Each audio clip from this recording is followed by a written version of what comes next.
On March 29th, 2025, we've got a new moon in Aries solar eclipse. This happens at 6:58 a.m. Eastern US time. Calculate that for your own time zone. And it's kind of a big deal. This is the last in a series of Aries eclipses that began in April of 2023. On the same day of the eclipse, Mercury retrograde in Aries moves back into Pisces, conjuncting Neptune, Venus, and the North Node there. And then the very next day, Neptune enters Aries. And so we've got this kind of crisscross energy of Mercury and Neptune. We've got a lot of watery energy in Pisces, but then we've also got this brand new, fresh fire energy in Aries. And so it's a lot of like end of an era stuff, but then the beginning, the new, it's a preview with Neptune entering Aries. It's a preview for about the next 14 years. So Neptune's only going to be in Aries until October 22nd this year. So if you don't like what you see, make some adjustments because you'll have a chance before Neptune goes in there for the long haul in 2026. But for this particular eclipse, we're kind of looking at a lot of, spiritual practice, spiritual energy, but coming into a new form. So the eclipse itself happens at exactly 9 degrees 00 minutes Aries. And the Sabian symbol for that is a crystal gazer. And then Dane Rudyard adds a keynote, the development of an inner realization of organic wholeness. So if you are someone who works with crystals, this is an excellent time for that. If you've got like an obsidian scrying mirror, something like that, or even a bowl of water can work for that, just kind of like staring into the water, seeing what kind of visions come up. If you've got like a crystal ball, something like that, this is a perfect time to do some really deep meditation. And if you use crystals, it will just kind of up the energy because you'll be aligning with that Sabian symbol. Anybody that's got anything in like the, 5 to 15 degree range of the cardinal signs, so Aries, Libra, Cancer, Capricorn, this is a direct hit, and you've been getting a lot of direct hits this spring just because that 9-10 Aries point is the same point that Venus station retrograde on March 1st and that Mercury station retrograde on March 15th, right after the last eclipse. So it's a lot of moving parts, but in terms of what we might see, I feel like it's a lot more breakthrough energy. I am recording this the day after the Virgo eclipse, and I've already heard from quite a few people about breakthroughs that happened that day. That was kind of to be expected in some ways, just because Uranus was involved, nicely trining that eclipse, so bringing the breakthrough energy, bringing the liberation.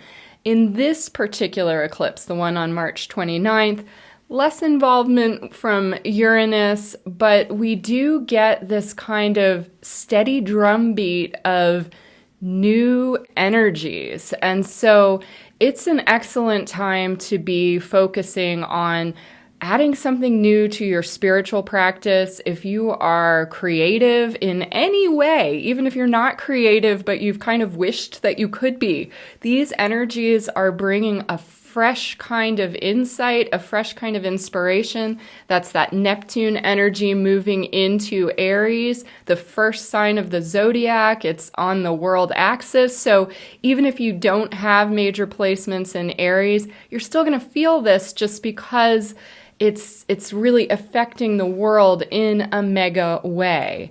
So dates to look back at. In terms of eclipses, the October 2nd eclipse that we had last year in 2024, that one was almost exactly opposite where this is. It was at 10 degrees of Libra, exactly conjunct Black Moon Lilith, so pretty intense one there. This one, we don't have Black Moon Lilith right involved in the eclipse itself, so that takes away some of the reactivity, but we also have Black Moon Lilith in Libra, quincunxing Saturn in Pisces. So there is still this tension of the wild woman. That's that Black Moon Lilith energy. And again, I always use true Black Moon Lilith just because that's such an erratic point that I find if you just do the average or the mean, which is what a lot of people use, it doesn't really show the full depth of impact. And in our world right now, it's not too hard to see that Black Moon Lilith is quite active. There's still all the demands about, when are we going to see the Epstein list? When are we going to see all of this stuff?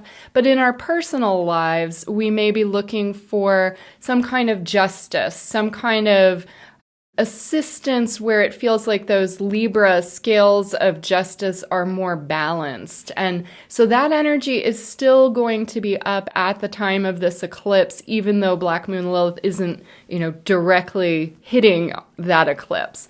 So some other things to keep in mind in terms of timing. Late March, April of 2017, really up again because of Venus going retrograde during that time period. So I know a lot of those energies from early 2017 are coming up, and I know some other people are noticing this too. It's in part because of that Venus retrograde energy. And in general, when we're in a period of Venus retrograde, it just causes us to look more internally, to evaluate relationships, but also values. Also, again, with the creative pursuits.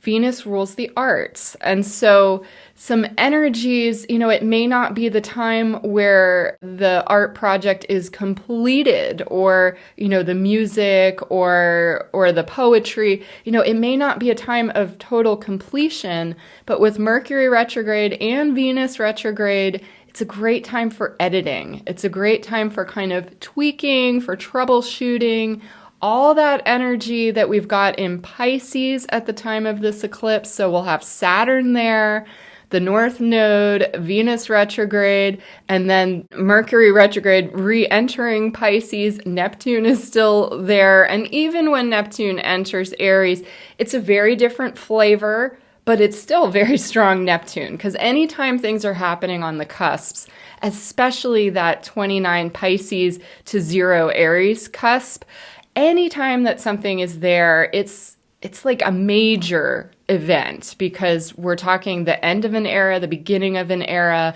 We're talking, how do things cycle into completion? What comes new? So in your own life, you might want to look back to October of 2024. What came up for you, especially around October 2nd, so early in the month? That could get, revamped at this time.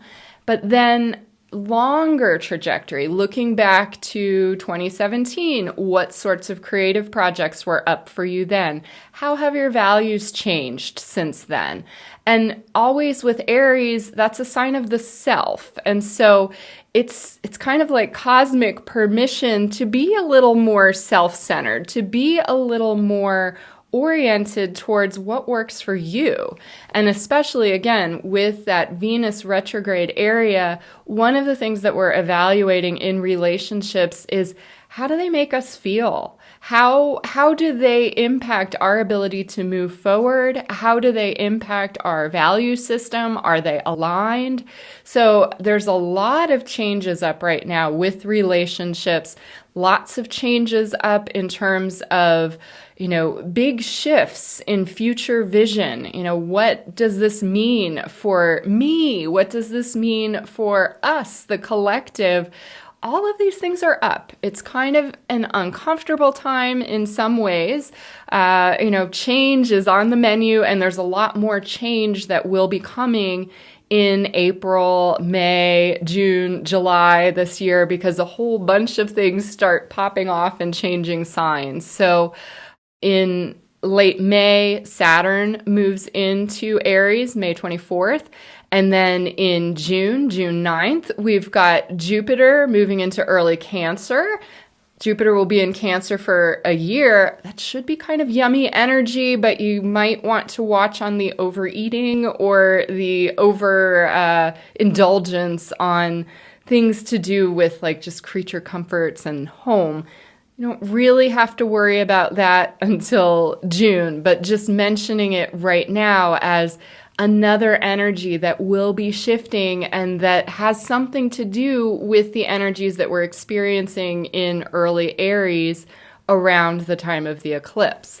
Then in July, we get Uranus entering Gemini for the first time in about 84 years. So just lots of fresh energies. They're not permanent yet, but if you have been feeling like the long, slow, surreal slog of 2025, things are starting to pop. Things are starting to happen. I think a lot got shaken loose with that Virgo eclipse on March 13th, March 14th.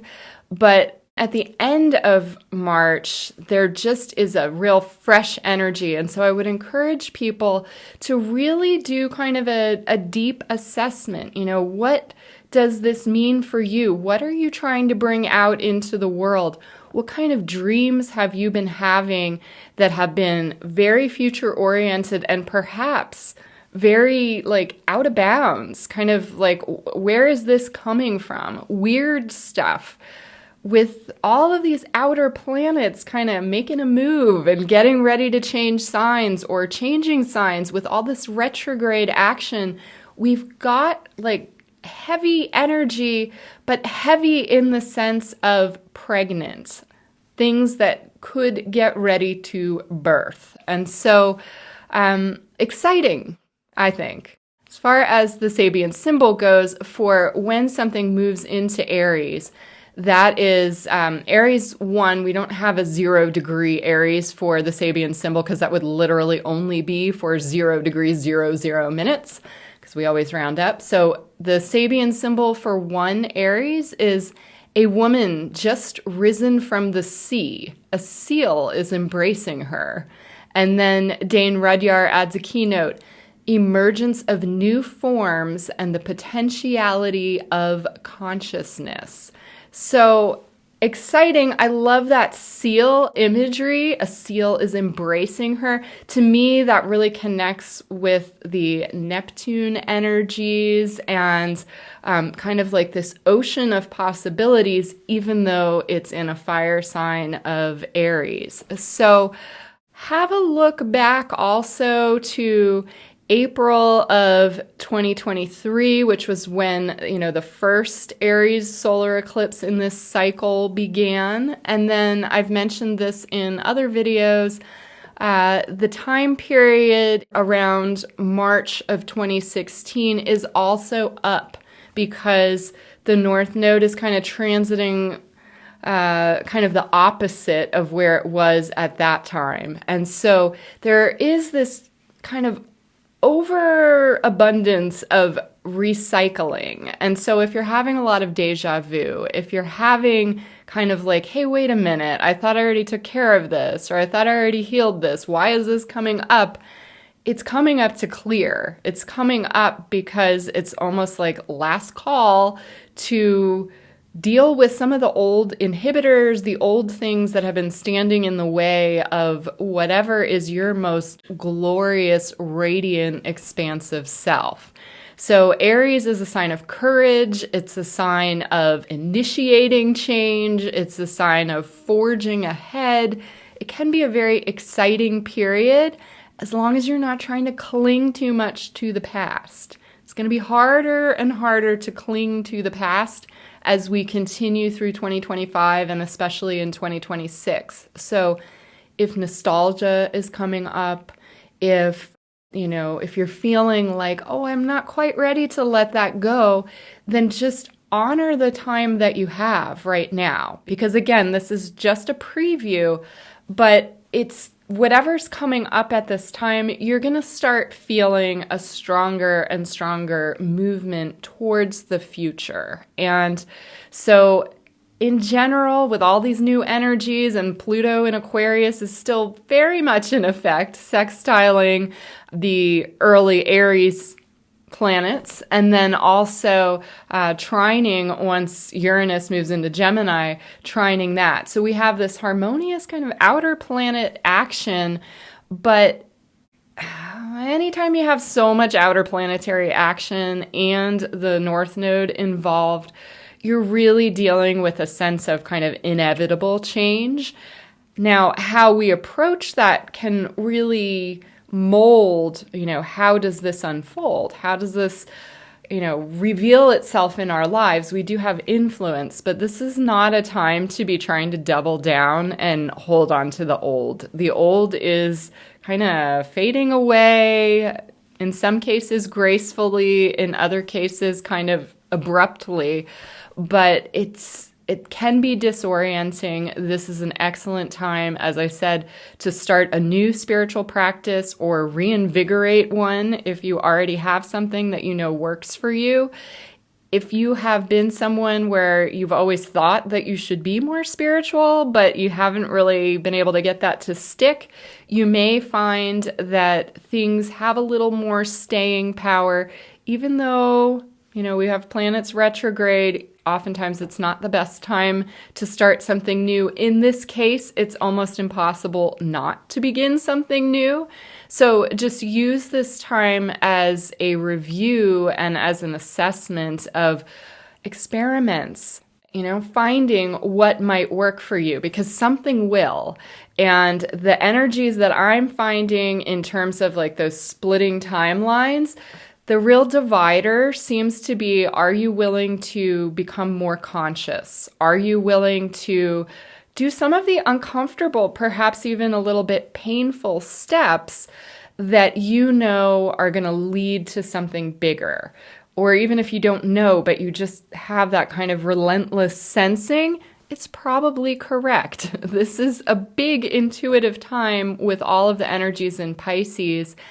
And again, with Neptune entering Aries the day after this eclipse, in tight conjunction with Venus and Mercury, things are going to come up. The veils are going to be thin, and it could just be a time to really look at the beauty, look at the pathos of situations. So instead of being hard and angry, instead of being frustrated, which I realize there's a lot of that going around, but a more productive use of these energies would be to say, okay, this isn't working.